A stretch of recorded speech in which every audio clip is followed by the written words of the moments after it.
Bom dia, sétimo ano. Mais uma semana se iniciando. Estamos nós aqui novamente para mais uma aula de geografia.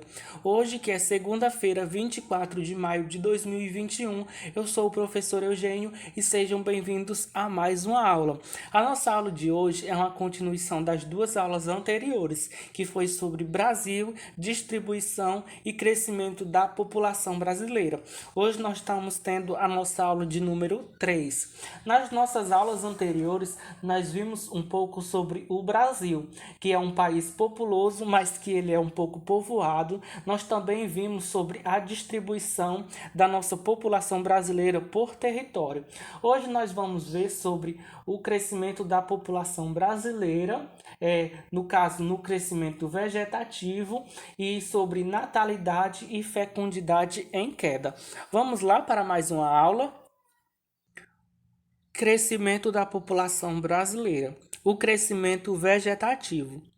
A diferença entre a taxa de natalidade e a taxa de mortalidade dá-se o nome de crescimento natural ou vegetativo da população. Natalidade é o nascimento e mortalidade é a morte. A taxa de natalidade corresponde ao número de nascidos vivos em cada 1.000 habitantes de um país, estado ou município em determinado período, geralmente um ano. É calculada dividindo-se o número de nascidos vivos no período pelo número da população existente no mesmo período. O resultado é multiplicado por 1.000 para facilitar a leitura e permitir uma comparação internacional. Ela é representada pelo símbolo de porcentagem e desse grauzinho aí ao lado, que quer dizer por 1.000. A taxa de mortalidade corresponde ao número de óbitos por 1.000 habitantes, o número de mortes. É calculada dividindo-se ao número de óbitos em determinado período pela população total nesse mesmo período e multiplicando-se o resultado por 1.000 também, assim como o de natalidade. Como exemplo, vamos calcular o crescimento vegetativo referente ao ano de 2020 no Brasil, com base em dados estimados no IBGE, valores arredondados. Nós temos a taxa de natalidade e a taxa de mortalidade, igual a 13% menos 6%, que dá igual a 7%. Ou seja, pega o número de natalidade, que é 13, e a de mortalidade, que é 6, que diminui e dá igual a 7%. Temos aqui, os cálculos. A estimativa da taxa de crescimento vegetativo da população brasileira em 2020 é 7%, o que significa que em cada grupo de 1.000 habitantes a população aumentou em aproximadamente 7 pessoas. Nos dias atuais, o crescimento natural da população é a principal causa do crescimento quantitativo da população brasileira. Ainda que esse crescimento venha diminuindo desde a segunda metade da década de 1960. Vamos ver aqui o gráfico 4. O gráfico 4 é o gráfico sobre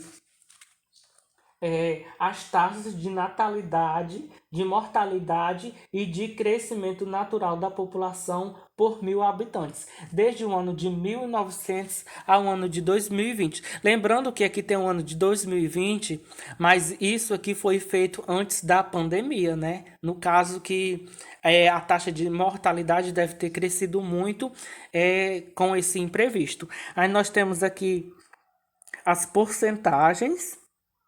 Aí na linha roxa nós temos a taxa de natalidade e na linha verde nós temos a taxa de mortalidade. E aqui nós temos os anos. Aí por um exemplo, no ano de 1910 a taxa de natalidade foi entre 45% e a de mortalidade foi entre 25% a 30%. Vimos que o número de natalidade e mortalidade vem caindo muito com o passar desses anos, em que o ano de 2020 a porcentagem de mortalidade está entre 10% e 5%, e a taxa de natalidade também vem caindo, que é o número de nascidos, que está entre 15% e 10%. natalidade e fecundidade em queda, que é o que nós falamos aí no quadro anterior.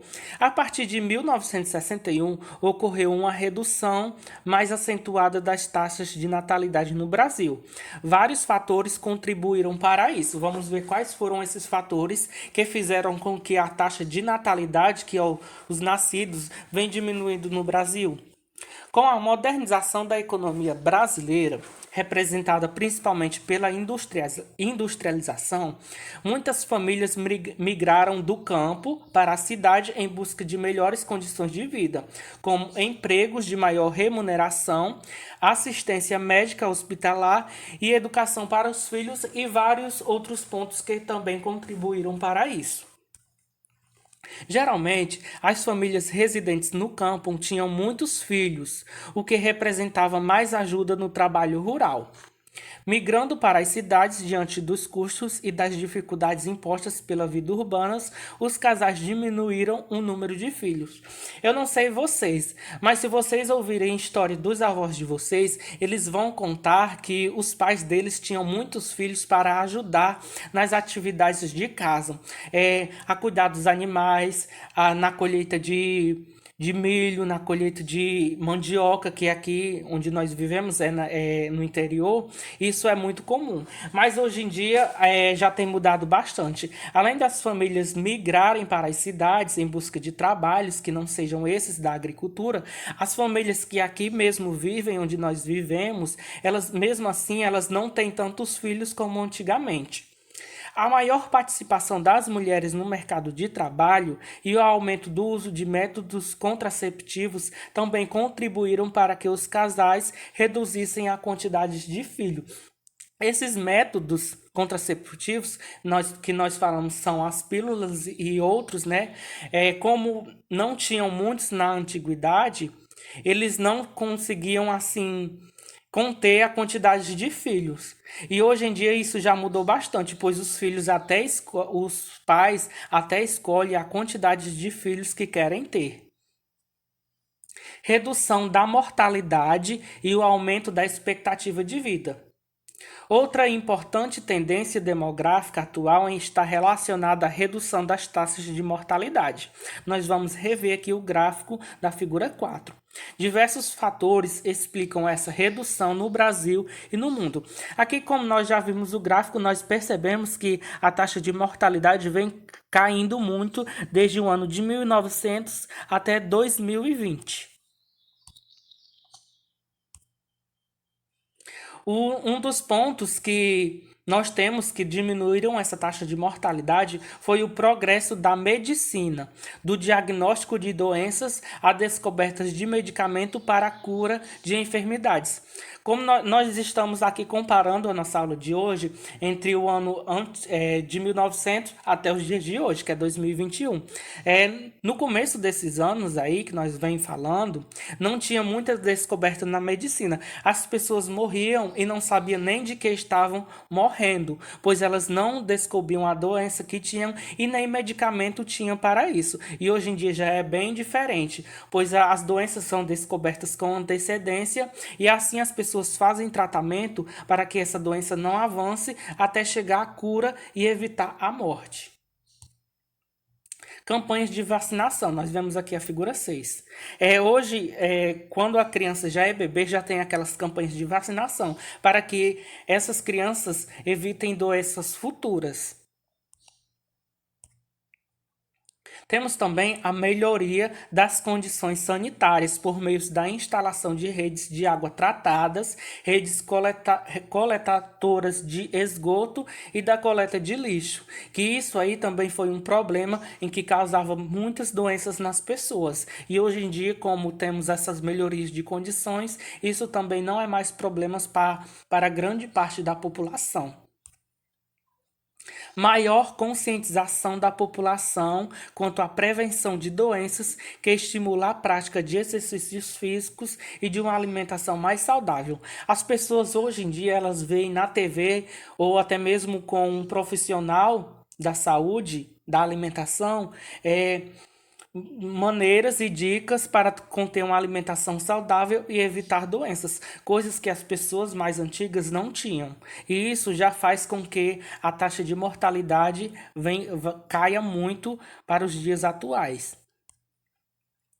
Todos esses fatores tiveram um impacto sobre a taxa de mortalidade e aumentaram a expectativa de vida ou a esperança de vida ao nascer da população brasileira. Nós temos aqui a figura 7. É um gráfico sobre a esperança de vida ao nascer entre 1930 a 2020. Um exemplo, entre 1930 a 1940, a expectativa de vida das pessoas eram bem baixas, se vocês verem aqui. Aqui ao lado nós temos os anos, entre 0 a 80 anos, e a expectativa de vida deles eram de 41 anos,5, ou seja, de 40 a 50 anos. Aí essa taxa de esperança de vida foi crescendo, até que o ano de 2020 as pessoas têm uma taxa entre 76,74 anos, ou seja, 76 a 77, 78 anos de vida. As pessoas têm essa taxa. Isso contribui muito para que esse crescimento venha crescendo. Isso também implica entre pessoas também, né, no caso. Bom, gente, esse foi o nosso conteúdo de hoje. Espero que vocês tenham entendido alguma coisa. Agora vamos pro WhatsApp fazer nossa atividade do dia.